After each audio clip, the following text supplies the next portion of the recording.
Hey there, welcome back to another video. This time around, it is my review of the 1974 horror film Deathdream. Now, this is also known as Dead of Night. I've always preferred the title Deathdream because there's already a film called Dead of Night, and it makes things confusing, and it also just sounds kind of generic.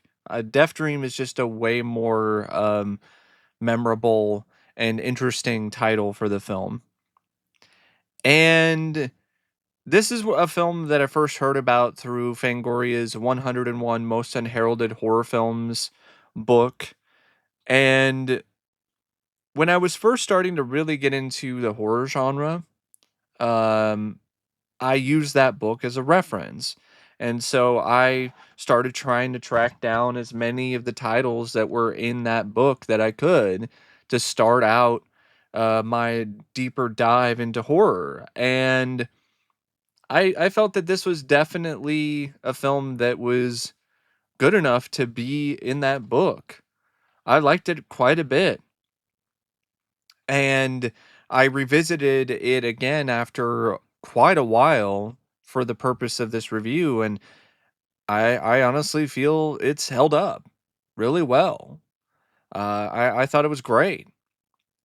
Now, before I get around to sharing even more of my thoughts on Deaf Dream, I would like to give a special shout out to Seth for requesting this review. And if there's another film, TV show, or topic that you would like to see me discuss in the future, feel free to donate to either my PayPal or to my Patreon. A link to both is in the video description down below, and I will try to get to your request as soon as I possibly can. Now, Deaf Dream is directed by Bob Clark, and this was, I think, his second film he did after Children Shouldn't Play with Dead Things. And I know this might be a bit of a controversial opinion, but as much as I really like Black Christmas and some of the other films that Bob Clark has done, I would honestly say this is my favorite of his. I thought he did a really great job directing this film, especially considering that it was a very low budget affair. But he really did a phenomenal job in terms of framing things, setting the shots up, working with limitations, and creating multiple different scenes throughout this film that have nail-biting tension and suspense. Even in moments where there's not really anything happening, it's characters just kind of slowly walking around in a dark room. It's still very suspenseful and not dull and not boring because of this foreboding sense of doom or terror that permeates throughout the majority of the movie. It's also an effective mystery, and I think a large part it's due to how the director uh, hides things in the shadows until he really shows you uh, um, the Vietnam vet decomposing in front of your eyes. But prior to that, kind of, putting things in the shadow, not really showing as much. And I think the less is more approach definitely does work for this film. It makes the few moments where you see more intense sequences of violence or just intense imagery all the more impactful because the director made a deliberate choice not to really, give away too much stuff right away. He also did a really good job in terms of getting some very strong performances out of his cast that were consistently good across the board. There's some nice pans and zooms at points, some good wide shots. There's even instances where he will move the camera and have it go up. You'll be looking down and then it'll like further pan out. There's some really nice camera work in this by Bob Clark. So Bob Clark, to me, this was the time period when he was doing these low budget independent horror films. That's when he was at his best as a director for me personally. And this film is no exception to that. This is prime Bob Clark we're talking about here.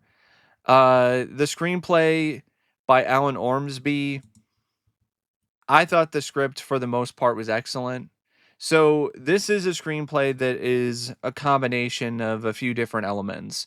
So it takes some aspects of like the monkey's paw storyline and then throws in a bit of the Vietnam War and PTSD and shell shock and combines it all together into a very effective chiller. It definitely does a remarkable job in terms of immediately grabbing you with a very unsettling flashback from when Andy is in Vietnam and his death. That really sticks with you because of just how unsettling and unnerving and eerie it is. So it's very simple. It's just Andy in the jungle. He's with another soldier who's a part of his platoon. Uh, this other soldier gets shot, and he's just laying there on the ground, and he's screaming his head off in pain. And then Andy is freaking out, understandably so. And then he gets shot himself. And then there's this really great shot by Bob Clark, and I should have mentioned this when I was talking about his direction, but I'll mention it here. Does a great job in terms of utilizing other sort of camera techniques as well, specifically like having some out of focus shots that really create some very eerie imagery. And there's a shot of Andy that I think is like the shot that you see before the opening titles, and it it focuses in on him after he gets shot in the chest, and then it like the whole picture becomes blurry. And then when you look at Andy in his face, it's it's got no eyes, the mouth is like nondescript, you don't really see much. And so it creates this very surreal quality. And there's a lot of that throughout this film and throughout the script. There's a lot of surreal elements to it that definitely do add to the nightmarish aspects of the overall script and plot. So, Andy, because he was shot and killed in Vietnam, he hasn't responded back to his parents for a while. And his parents get the news from the military that their son is dead. And understandably, there's a emotional outburst from the family in terms of Andy being dead.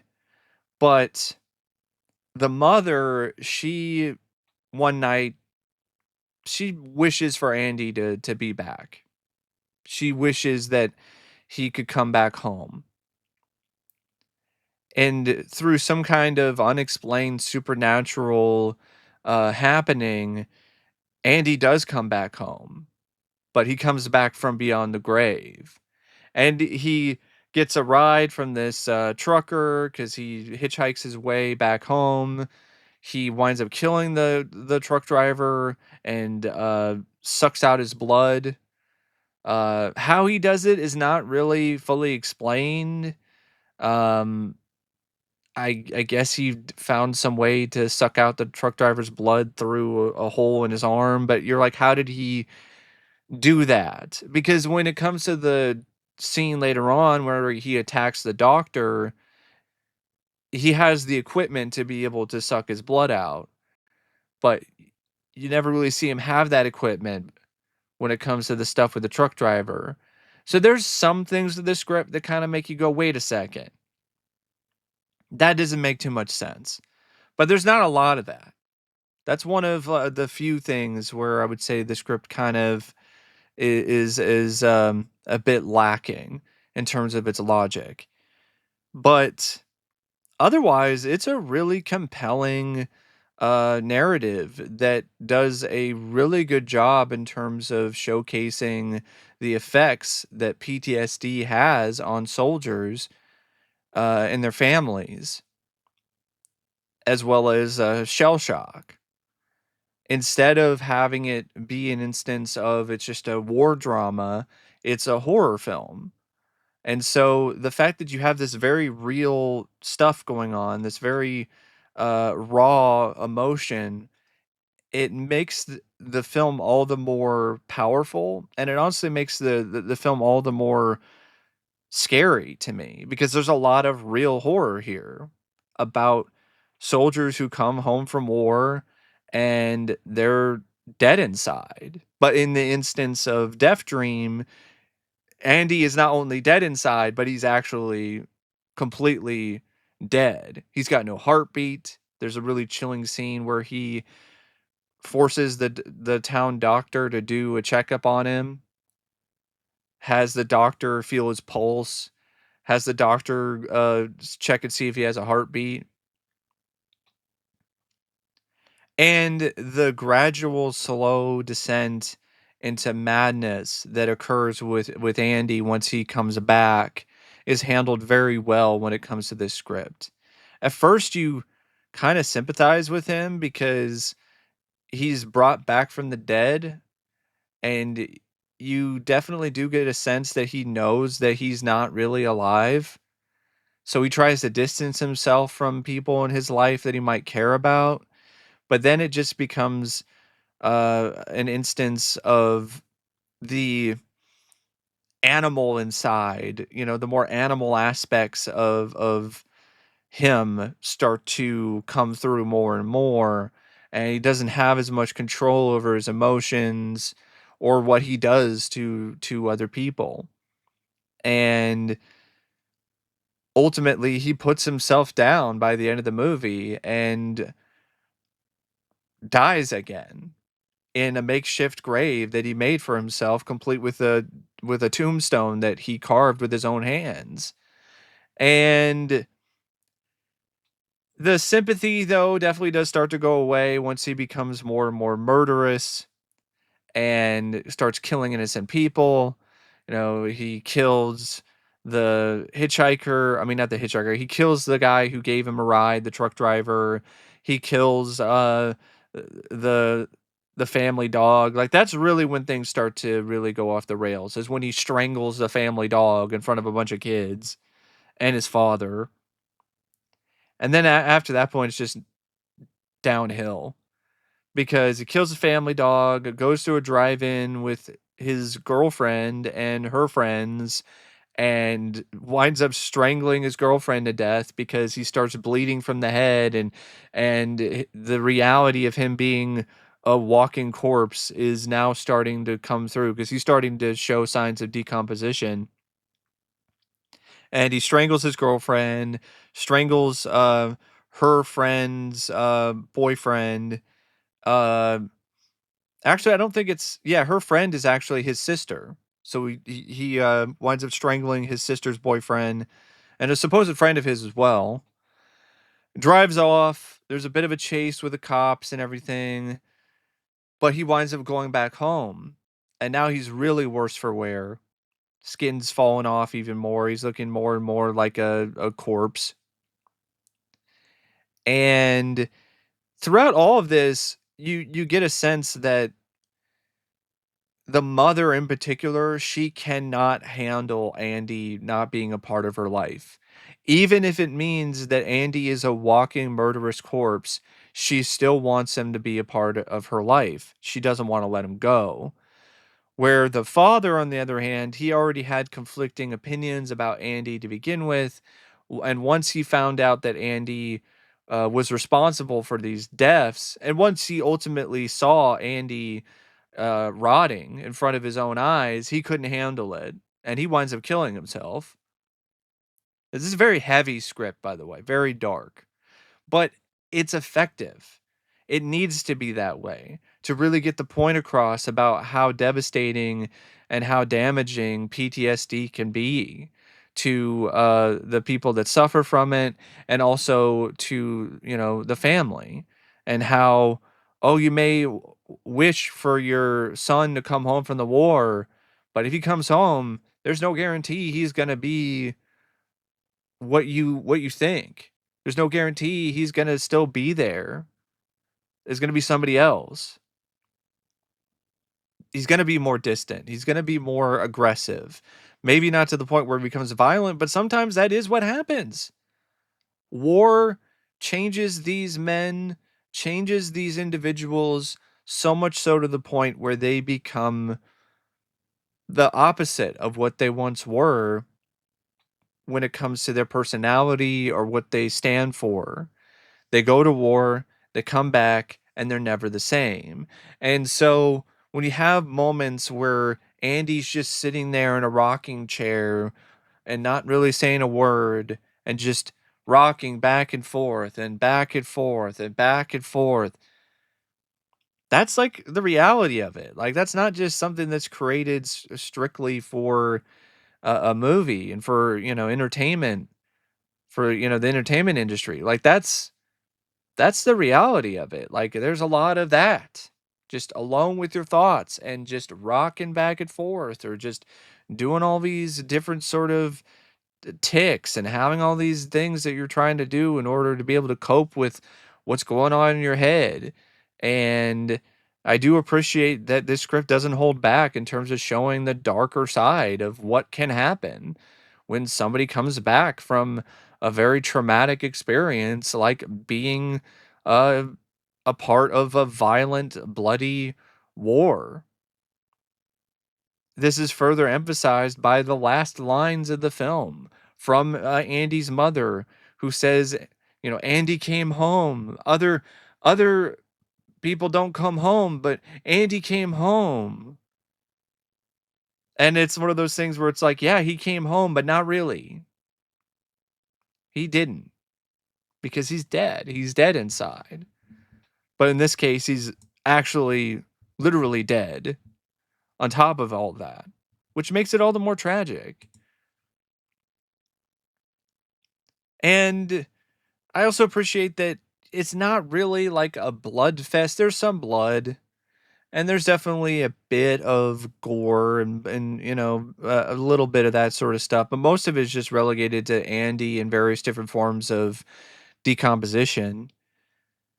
But I like the fact that it's not really over the top when it comes to its gore or its violence. That would have taken away from the tone of the overall story and the script. And I also appreciate the more dramatic stuff. It really makes everything all the more compelling when it comes to the attention that the writer has to the characterization of the mother and the father and the sister and even Andy's girlfriend and Andy himself and the doctor. And the script does a good job making these characters come across like real people. So when the supernatural and the unnatural starts to happen, it has so much more of an impact and overall power because of the fact that these characters are written in ways where they just seem so personable and seem so real. The way that they react to things is also very real too. Um, So yeah, it's definitely a bummer. It's a very depressing film if you really think about it.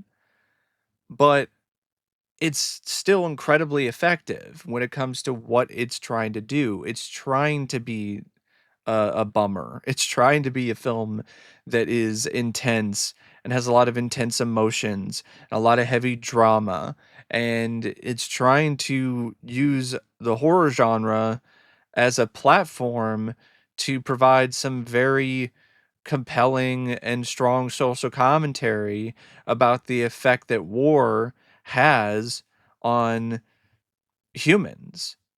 Uh, and I think it really does nail it in terms of really leaving you with a lot of thoughts and a lot of conflicting opinions and stuff like that in regards to whether or not putting these men in war is really necessarily a good thing, and is it worth the sacrifice that is being made when it comes to sacrificing these men's psyche or their lives,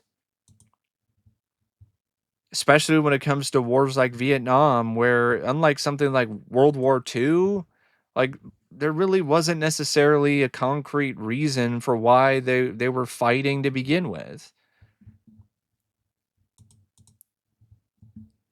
Now, the film also features, in my opinion, a great cast.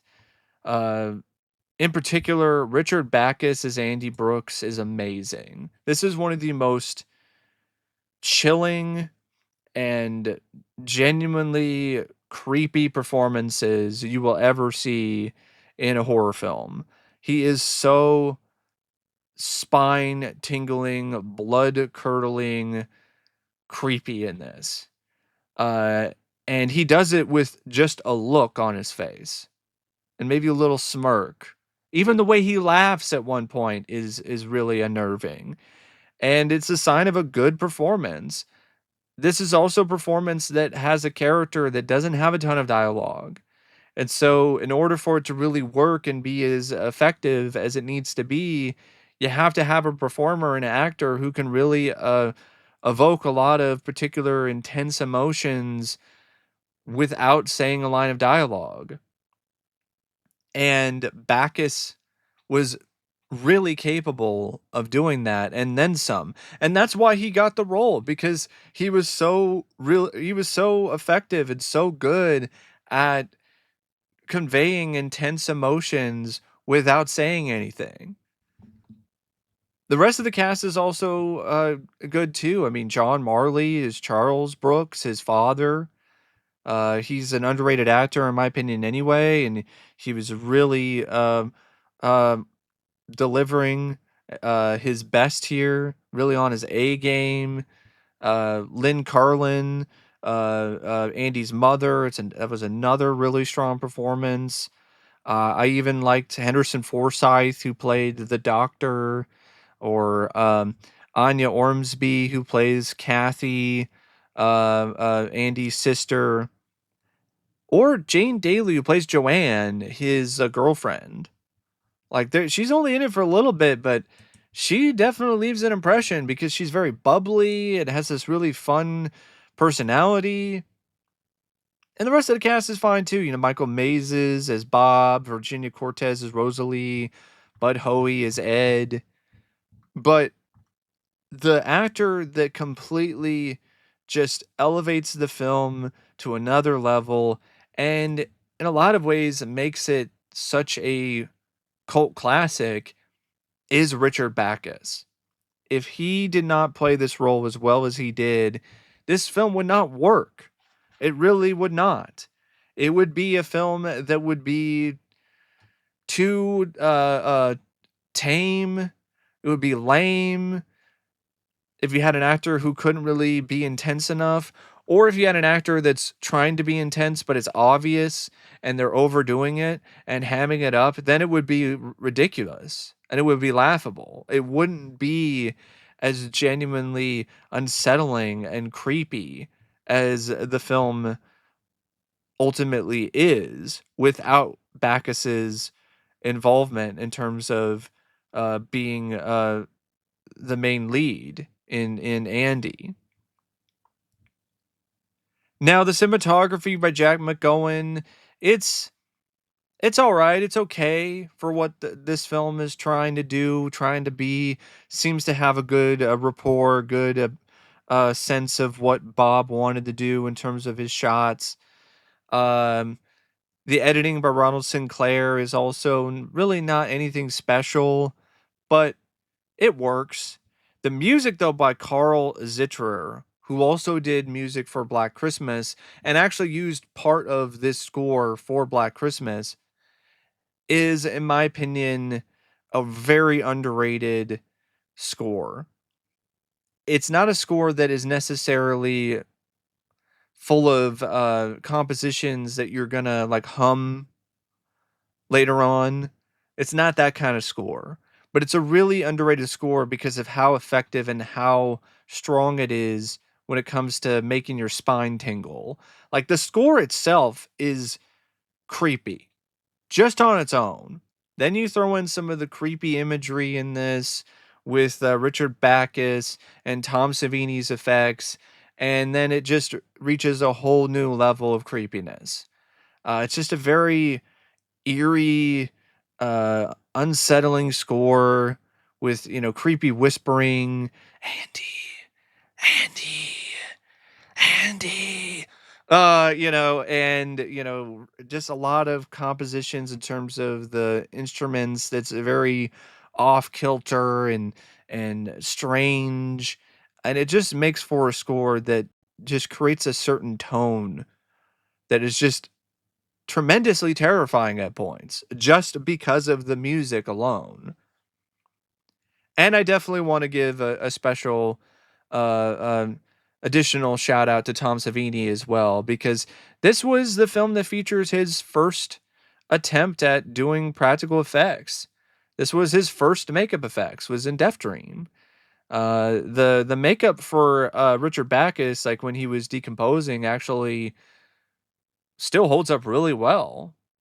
I think Savini, for his first time doing makeup, he did a genuinely marvelous job.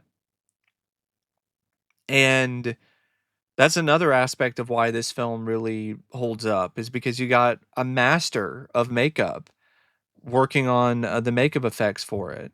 And yeah, it's just a film that, in my opinion, is a gem. I really do feel that way. And I definitely would like to upgrade this DVD. I like the cover art from Blue Underground, but I would like to get the 4K because the DVD, the transfer is not really necessarily the best. But yeah, it's a film that, in my opinion, I would definitely recommend if you're a fan of the horror genre and you haven't seen this one yet for whatever reason. This is a very under the radar, unheralded horror film that I definitely would say is easily one of my favorite horror films from the 70s.